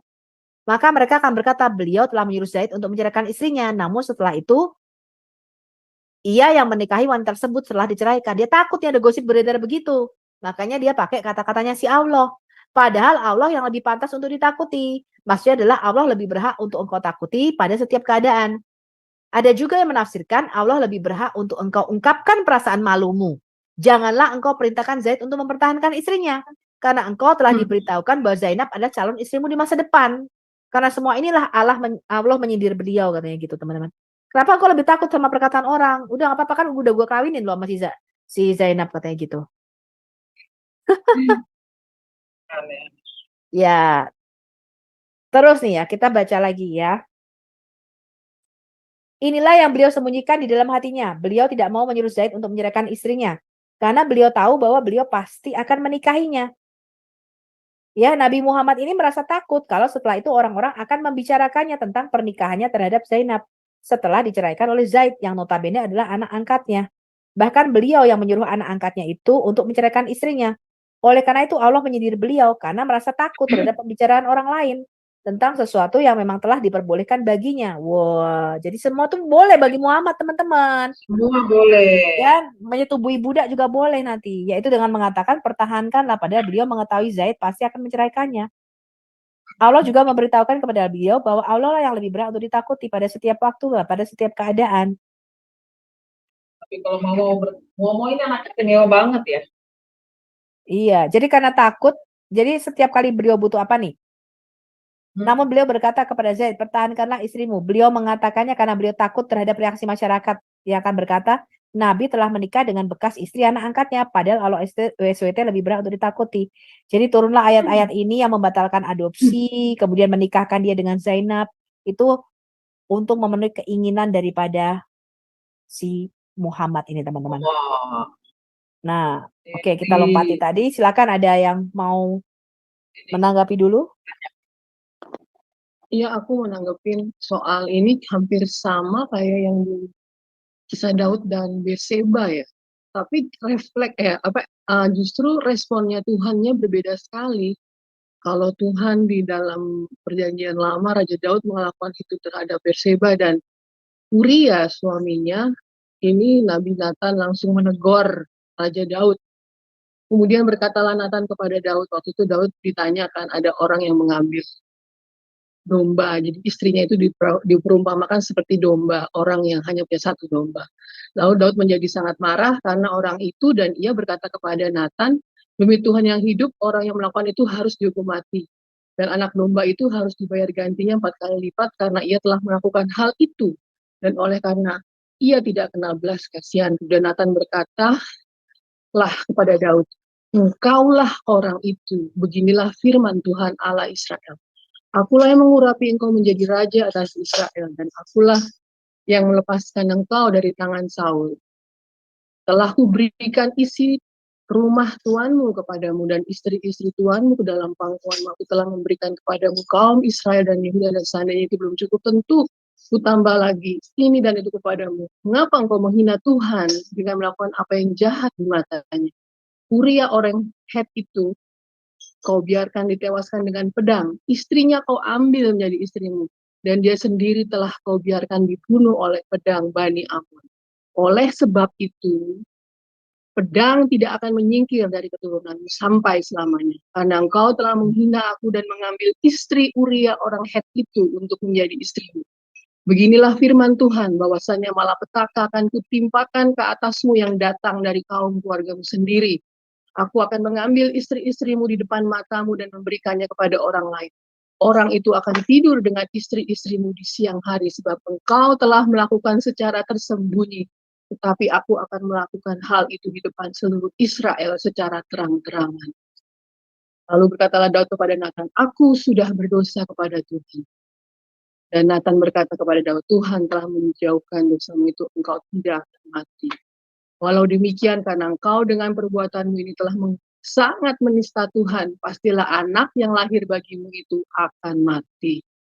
Ya, itu yang pertama. Terus yang keduanya, kita bisa melihat ya, Tuhan Yesus katakan, jika suatu pohon kau katakan baik, maka baik pula buahnya. Jika suatu pohon kamu katakan tidak baik, maka tidak baik pula buahnya. Sebab dari buahnya pohon itu dikenal. Tidak mungkin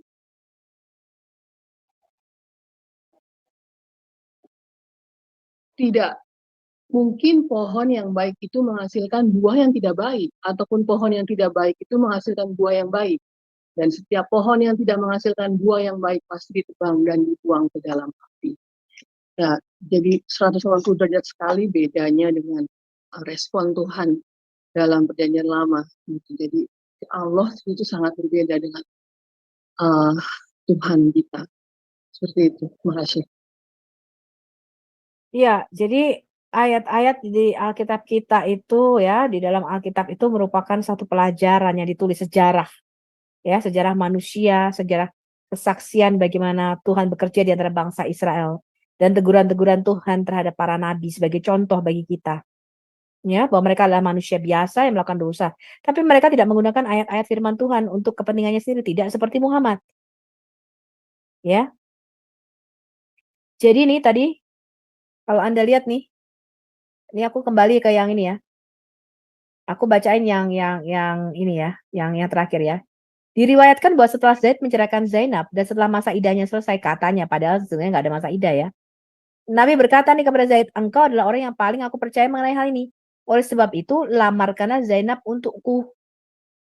Mendengar perintah ini, Zaid pun langsung menuju rumah Zainab. Dan sambil membalikkan badannya, karena rasa hormat terhadap calon istri Nabi, ya walaupun ia dulu pernah menjadi suaminya, lalu Zaid menyampaikan keinginan Nabi untuk melamar Zainab. Mendengar hal itu, Zainab pun gembira, namun dia berkata, aku tidak akan melakukan sesuatu tanpa terlebih dahulu berkonsultasi dengan Tuhanku. Zainab kemudian bergegas menuju tempat sholatnya. Lalu diturunkanlah firman Allah itu. Dan Nabi SAW langsung mencampuri Zainab tanpa ada akad nikah lagi. Mencampuri Mencampur ini mengewek. adonan kali. Luar biasa ya. Mhm. Terus, ada lagi nih kisah lain nih. Zaid kemudian bergegas menuju rumah Zainab. Sesampainya di sana, ternyata Zainab sedang sibuk dengan adonannya. Ketika meriwayatkan hadis ini, Zaid berkata, pada saat aku melihat Zainab, aku merasa membawa beban yang sangat berat. Hingga aku tidak sanggup untuk melihat ke arahnya secara langsung. Beban itu adalah bahwa Nabi SAW hendak meminangnya. Dan tidak lama lagi Zainab akan menjadi istri Nabi SAW. Oleh karena itu aku berjalan mundur dan memalingkan tubuhku ketika berbicara kepadanya. Aku lalu berkata, wahai Zainab, Rasulullah mengutusku untuk melamarmu. Zainab menjawab, aku tidak melakukan apapun sampai aku berkonsultasi dengan Tuhanku. Zainab lantas pergi ke tempat yang biasa digunakannya untuk melakukan sholat. Lalu turunlah ayat tersebut. Tiba-tiba, lalu turun ayat nih. Tiba-tiba datanglah Rasulullah SAW ke sana dan langsung mencampuri Zainab tanpa meminta izin kepada siapapun terlebih dahulu. Nyosor. Itu namanya nyosor.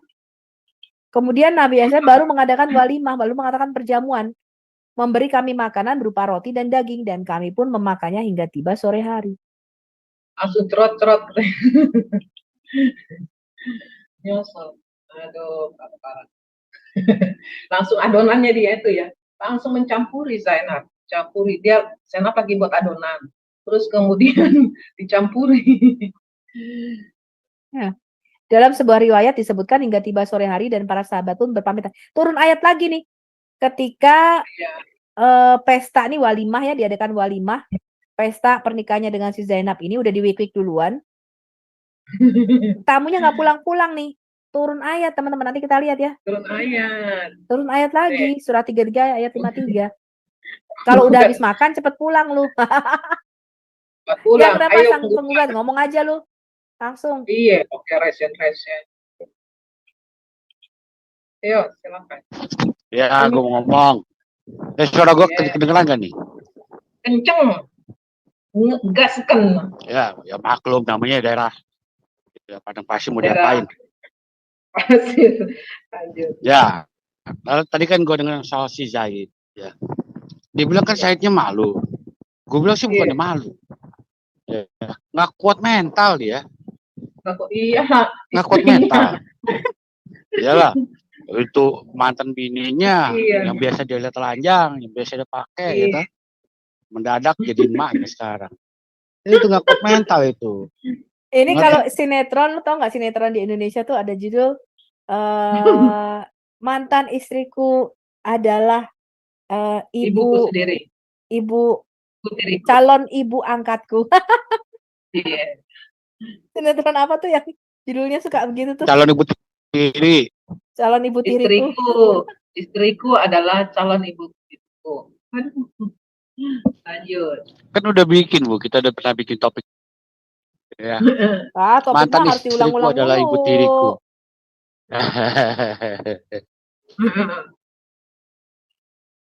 Oke. Ya. Kenapa jadi Said? Kalau kita lihat yang di Qurtubi ini berarti gini Bu.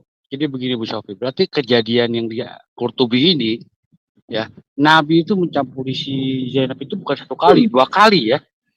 Aduh, campuri adonannya 2 kali pula. Kan 2 kali dong berarti. Yang enggak resminya. Enggak resmi itu 2 kali. 1 kali waktu apa? Lihat dia telanjang itu.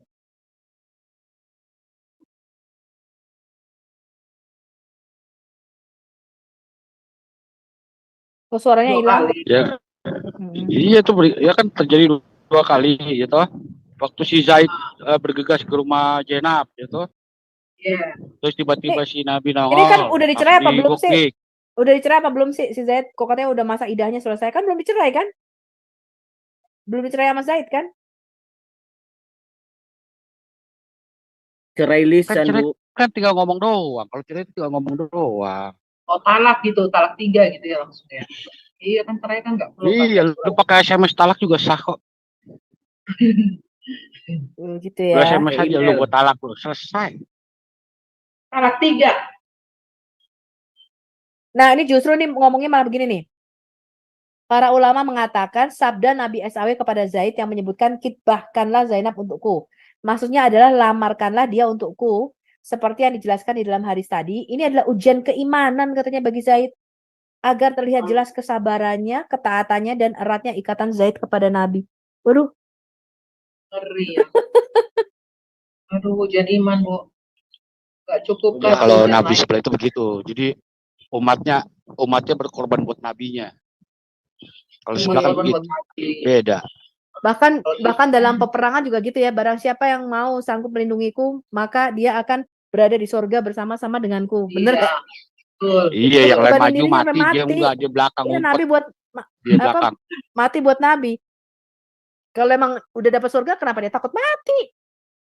Iya. Apalagi dia yang buka sorga kan? Dia yang buka sorga, dia punya kunci sorga. Mungkin lah Kenapa sampai juga bicara kok? Kan Putus-putus dia. Gat. Mana ini kok para penyembah peniup VRJJ nggak masuk-masuk? Gak berani, takut dikulitin. Aku dari tadi udah bilang Tobat Bu, tobat. Nih malah ujian iman katanya, ya ampun. Nih menurut saya, kata Al-Qurtubi, dari riwayat dan kisah ini dapat diambil kesimpulan bahwa meminta kepada teman yang telah bercerai dengan istrinya, khidbahkanlah bekas istrimu untukku, ini tidak mengapa dan tidak berdosa. Hanya mungkin kalau seandainya akan menyebabkan konflik sesama teman, maka hal ini sebaiknya tidak dilakukan. Wallahu alam. Lu misalnya ada teman baik nih, lu mau nikahin, dia ceraiin istrinya kan, lu nikahin, tolong dong lu lamarin dong bekas istri lu buat gue katanya. Aduh. Nih keempat, ketika Zainab mengadukan, Mama teladanmu kini. Ketika Zainab mengadukan pinangan Nabi SAW kepada si Allah dan menyerahkan segalanya kepadanya, maka seketika itu juga Allah menerima perwalian itu dan menikahkannya dengan Nabi. Allah loh yang menikahkan. Ini kayak Adam dan Hawa aja ya dinikahin ya. Oleh karena itu Allah berfirman bla bla bla bla bla. Maka tatkala Zaid telah mengakhiri keperluan terhadap istrinya, menceraikannya, kami kawinkan kamu dengan dia. Setelah Allah menurunkan ayat ini kepada Nabi SAW dan memberitahukan, kok mereka percaya ada ayat ini diturunin, aduh ya ampun. Dan memberitahukan beliau bahwa Allah telah menikahkan beliau dengan Zainab, maka Nabi SAW pun mencampuri Zainab tanpa izin siapapun lagi. Tidak ada pembaharuan akad, tidak ada pernyataan mahar, dan tidak ada apapun yang menjadi syarat dan kewajiban yang disyariatkan kepada kaum muslimin pada umumnya. Ini adalah kekhususan yang bener kan dimiliki dua oleh kali kan? Iya, ini adalah kekhususan yang dimiliki oleh Nabi SAW. Tidak ada yang boleh menirunya lagi. Wih, perzinahan ini dilegalkan oleh Allah katanya. Iya, Khusus gue mau buat jadi Nabi. nabi ya, gue mau jadi nabi. Mau gue jadi nabi. Gak bisa, harus dari Allah. Oleh karena keistimewaan ini, Zainab itu sering sombong katanya. Zainab itu sudah mengungkapkan rasa kebanggaan yang ada di dalam hatinya kepada para istri Nabi lainnya. Dia berkata, kalian dinikahkan oleh ayah-ayah kalian, sedangkan aku langsung dinikahkan oleh Allah. Dia malah bangga. Tipen, tipu-tipu. Riwayat ini disampaikan oleh Anas bin Malik berkata, pada suatu hari Zainab membanggakan dirinya kepada para istri Nabi lainnya. Ia berkata, sesungguhnya Allah telah menikahkan aku dari atas langit. Aduh. Nikmat mana lagi kah yang kamu dustakan ya? Atau dusta mana lagi kah yang kamu nikmati? Ya, ntar gue bikin judul itu ah. Padahal RT 6 ngomong ini akhlak. Akhlak.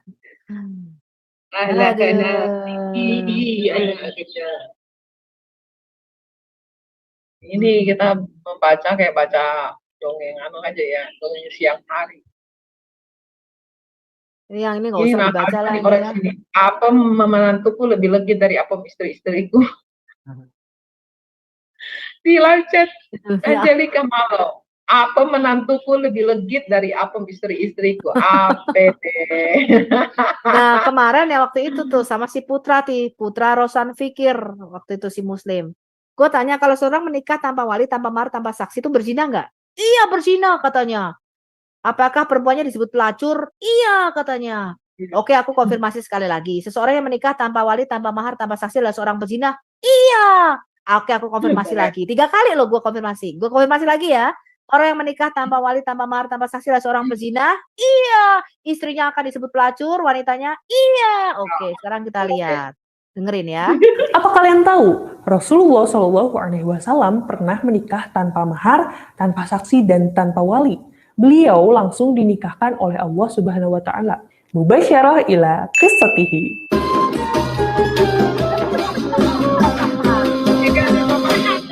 Halo kawan-kawan, kali ini aku mau cerita tentang sosok istri Rasulullah SAW bernama Zainab binti Jahsy. Zainab cukup istimewa karena beliau adalah mantan istri anak angkat Rasulullah, yaitu Zaid bin Harithah. Emang boleh ya menikahi mantan istri anak angkat sendiri? Apa kalian tahu? Dia aja nanya, emang boleh ya menikahi mantan istri anak angkatnya sendiri? Kasihan ya cewek ini ya. Mbak, cepet-cepet bertobat deh kalau menurut gue ya. Lu tuh gak sadar. Itu ayat-ayat itu disetir sama Muhammad hanya untuk kepentingan celana pentisnya Muhammad, Mbak. Hello Indonesia Rayaku tercinta. Aku mengatakan ini karena aku menyayangi kalian loh, Indonesia Rayaku, kaum muslim dan muslimah rahimakumullah. Kayak Zainuddin MZ. Tertawa dia sampai tertawa. Halo para muslim. Bangga banget ya ceritakan ya. Ya, para muslim dan muslimah rahimakumullah yang dikasihi oleh Allah. Don't be stupid. IQ Anda berapa sih? Coba kita lihat lagi ya. Apa kalian tahu Rasulullah Shallallahu Alaihi Wasallam pernah menikah tanpa mahar, tanpa saksi dan tanpa wali? Beliau langsung dinikahkan oleh Allah Subhanahu Wa Taala. Dia bisa percaya Bangga loh, lagi. teman-teman. Apakah Aduh, bangga kali dia. Gak ada kebanggaan lain ya kecuali itu. Hanya Kita mau yang ada salah kencang-kencang goblok. gitu. bener. Nah, Ya, ini sekarang kalau kita ada melihat nih, gitu. kisah bagaimana ketika Muhammad melihat Zainab lagi undressing, nggak pakai baju. Ini adalah Tariq Al-Tabari. Mana Ya, beliau nasabil mau tahu. The History of Al-Tabari, volume 8. Lau. Hey, apa ini? Lihat nih, sejarah At-Tabari volume 8, teman-teman. In this year, ya, Muhammad married to Zainab binti Jahsy. Pada tahun ini, ya, utusan Allah ini menikahi Zainab binti Jahsy. The messenger of God, utusan Allah, datang ke rumahnya Zaid bin Harithah, yang pada waktu itu selalu dipanggil Zaid bin Muhammad. Kemungkinan utusan Allah ini merindukan anak angkatnya ini. Jadi dia berkata, di mana Zaid? Kemudian dia datang ke rumahnya untuk mencari Zaid, tapi tidak menemukan dia. Zainab bintu Jahsy, yaitu istri daripada Zaid, bertemu dengan dia dan dia hanya mengenakan pakaian tipis katanya. Kemudian utusan Allah membalikkan badannya dan berkata, oh, kata si Zainab bintu Jahsy, dia nggak ada di sini utusan Allah. Ayo masuk, kamu sudah seperti ayahku sendiri dan ibuku katanya. Lagi pakai lingerie. Lagi pakai Iya, lingerie. pakai lingerie.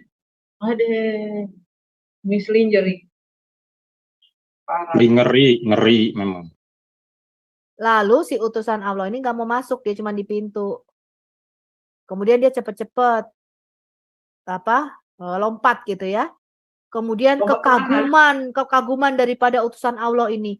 Jadi dia kagum akan tubuh moleknya si Zainab ini. Dan dia sambil menggumam dia bersuara keras begini. Kedengeran nama si Zainab. Glory to God. Aduh, to God Almighty. Glory to God who causes hearts to turn. Yang membolak-balikkan hatiku katanya. Aduh. Nah, di halaman berikutnya, ini saya bacakan, ini bahasa Inggris terjemahannya ya. According to Yunus, menurut Yunus bin Abdul Al-Ala, Ibnu Wahib, Ibn Zaid, berkata, utusan Allah yang menikahkan Zaid bin Harithah kepada Zainab bintu Jahsy, his paternal aunt's daughter, jadi anak daripada bibinya. Suatu hari, the messenger of God, suatu hari, utusan Allah, keluar, dia cari Zaid.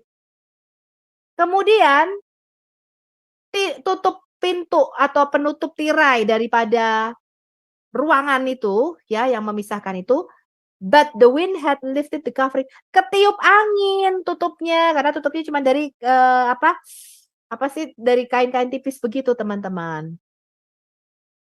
Dan Zainab lagi di kamarnya, Andres lagi nggak pakai baju. In the chamber and Andres nggak pakai baju.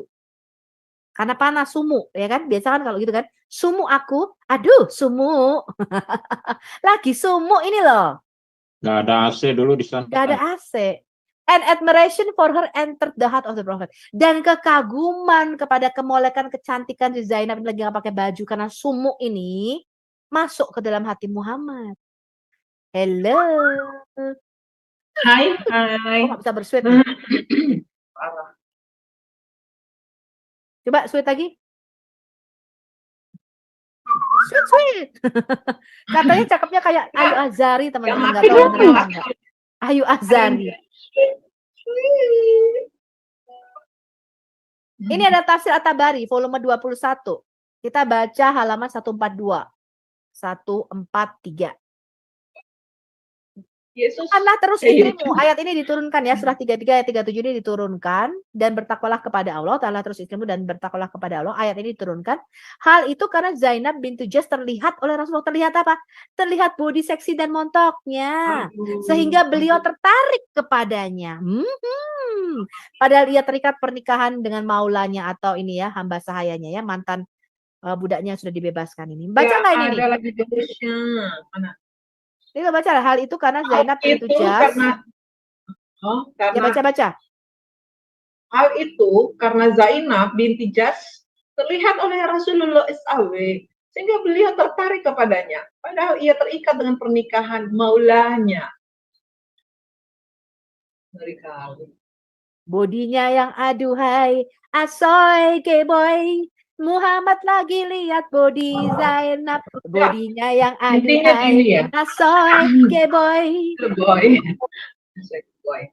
Zainab putih mulus, laki-laki berjumpa dengan perempuan dan memang ereksi gitu kan, apalagi ereksi 72 tahun gitu, ya pastilah akan terus langsung ngaceng gitu kan. Iyalah, lagi dengan lingerie gitu kan, ya itu sudah. Kasihanlah Muhammad, Nabi yang horny, lihat mantunya, asoy geboy, kok dijadikan Nabi. Muhammad ngembat mantunya sendiri, kok dijadikan Nabi, nggak pakai mahar, nggak pakai saksi, langsung dikewek, wik, dibumbum, langsung dibumbum di kamarnya teman-teman. Nggak tahu sholatnya udah selesai apa belum itu. Nih, maksudnya kamu menyembunyikan dalam hatimu harapan agar Zaid bin Haritsah menceraikan istrinya, agar kamu bisa menikahinya. Padahal Allah akan menambahkan apa yang kamu sembunyikan dalam hatimu itu. Nah, kok bisa Allah menikahkan Zainab dengan Muhammad, sedangkan di ayat sebelumnya katanya kalau Allah dan Rasulnya sudah memutuskan sesuatu, gak boleh dilawan. Benar nggak teman-teman? Ayat apaan ini? Kayak gini kok dijadikan nabi. Kasihan dong umatnya. Punya nabi-nabi mesum. Suka horny lihat istri orang. Makanya Bu Sofi dibilang dia penyanyi sejak tahun 71 di Belgium. Karena ini nyanyi terus. Ya akhirnya di prank juga, yang bikin di prank. Nah, lo di prank. Aduh, teman-teman sampai ngantuk aku. Nih, baca lagi. Lalu pada suatu hari, Lalu pada suatu hari, Rasulullah SAW keluar untuk menemui Zaid. Di pintu rumah Zaid terpasang tirai dari bulu. Lalu angin bertiup tirai tersebut sehingga terbuka. Dan waktu itu Zainab sedang membuka cadar. Waduh. Sehingga timbul rasa kagum di hati Nabi SAW terhadap. Jadi pada waktu itu tirai antara doorway itu, tirainya di kamarnya itu ketiup angin. Nah, si Zainab itu lagi nggak pakai baju, Andres, teman-teman. Lagi pakai lingerie, kan di rumah sumu. Aduh, langsung horny deh si Muhammad. Maka tatkala Zaid telah mengakhiri keperluan tradisinya, kami kawinkan kamu dengan dia. Ini melanggar perintah Tuhan nggak? Tuhan mengatakan jangan mengingini istri Iya, ya melanggar orang lain. perintahnya Tuhannya Iya, di ini luar. Allah yang mana nih? Allah yang setan ini. Ya, maksudnya di 10 perintah Allah dia bilang jangan mengingini akan sesamamu manusia, akan keledainya, akan kudanya, akan harta bendanya, akan istrinya. Betul nggak? Jangan kamu mengingini, itu hukum ke-10. Ini malah Allah bilang kalau kamu pengen itu ceraiin aja itu biar kamu boleh kawin karena kami kawinkan kamu dengan dia katanya. Aduh, ini tafsir Al-Jalalain ya. Ini volume 2 ya. Ini berikut asbabun nuzul ayat ya daripada ayat-ayat Quran. Kita lihat ini tafsir Al-Jalalain volume yang kedua ya. Wow, parah. Nih, kami kawinkan kamu dengan dia, maka Nabi Muhammad langsung mengawininya, maksudnya langsung mengeweknya tanpa meminta persetujuannya dulu. Langsung cerot nih. Langsung cerot. Kemudian baru beliau membuat perjamuan walimah buat kaum muslimin dengan hidangan roti dan daging mengenyangkan mereka. Aduh. Habis bikin hidangan walimah tadi lagi pesta, ternyata kan dia mau cerot lagi nih sama si Zainab. Orang-orang ini nggak mau pulang.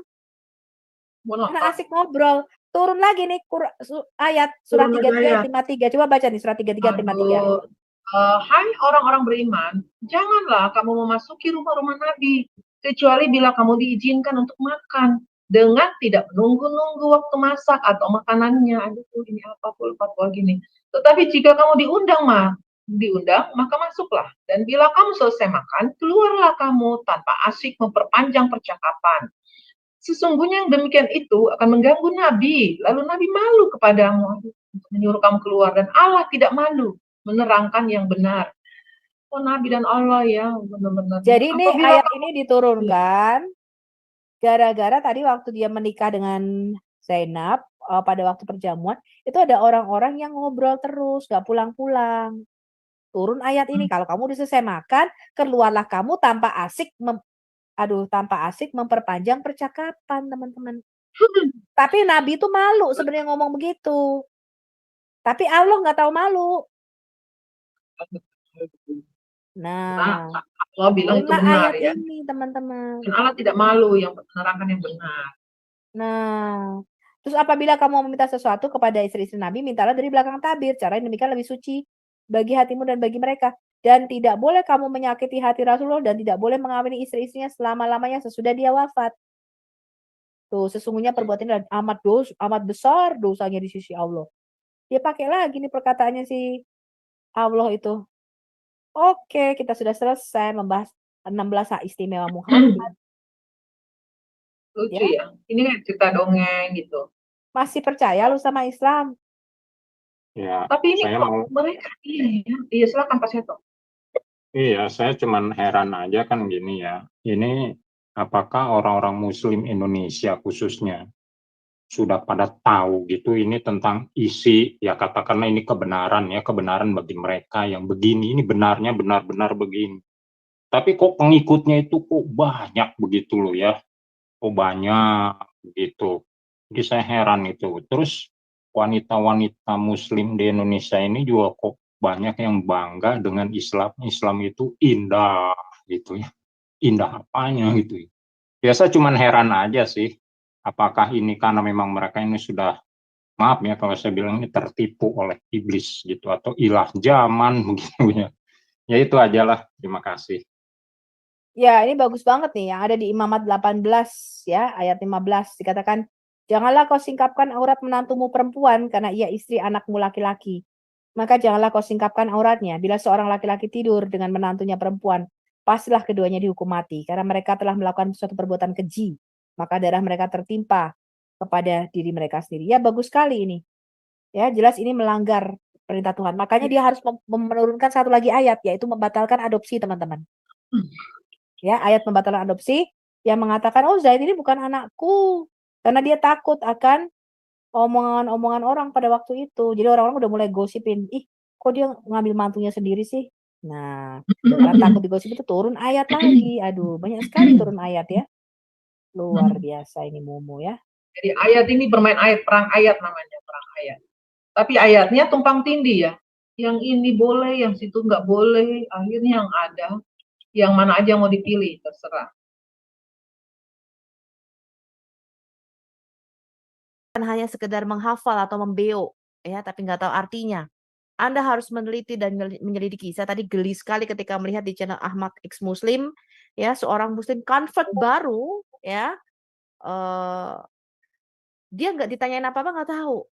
Ya, siapa yang menulis tafsir, dia nggak tahu siapa penulis tafsir itu.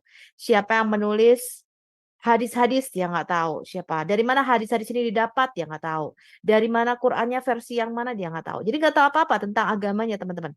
Ya, basically mereka sudah terbrainwash dengan hayalan. Kalau saya melihat ya, baik itu dari Yahya Waloni, kemudian dari Teresia Pardede, ya, Tere Pardede, Agustan, Donditan, Ahmad Kainama, ya, kemudian siapa lagi tuh, Karisa Grani, ya, yang kemudian mualaf masuk karena mereka terbrainwash oleh hayalan-hayalan atau penipuan deception. Quran ini kitab yang diturunkan dari surga, terjaga. Kamilah yang menurunkan dan kamilah yang menjaga kitab ini. Ketika kita tanya mana Qur'annya zaman Muhammad, katanya Muhammad tiap kali dapat wahyu ditulis. Muhammad itu mempunyai 65 orang juru tulis. Ya, di dalam bukunya Profesor Dr. A.A. Azami. Ya, 65 orang scribal atau juru tulis. Tapi sampai detik hari ini teman-teman, kita tidak menemukan Quran abad ke-7 zaman Muhammad. Kemudian mereka mengatakan yang mereka pakai sekarang versi Utsman, ternyata nggak ada Qur'annya.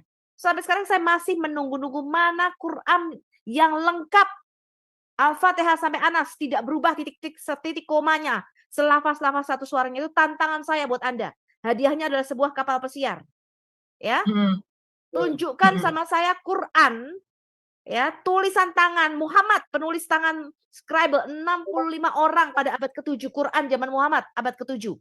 Ya, lengkap Al-Fatihah sampai Anas sama persis dengan yang Anda pakai saat ini. Ya, Anda semua pembohong, teman-teman Muslim. Anda menyebarkan Islam, you spreading Islam by deception, dengan penipuan dan dengan kebohongan. Saya ucapkan terima kasih telah menonton video ini sampai habis. Dukung terus channel Hati yang Gembira dengan cara like, komen, dan subscribe. Tuhan Yesus Kristus memberkati kita semua. Amin.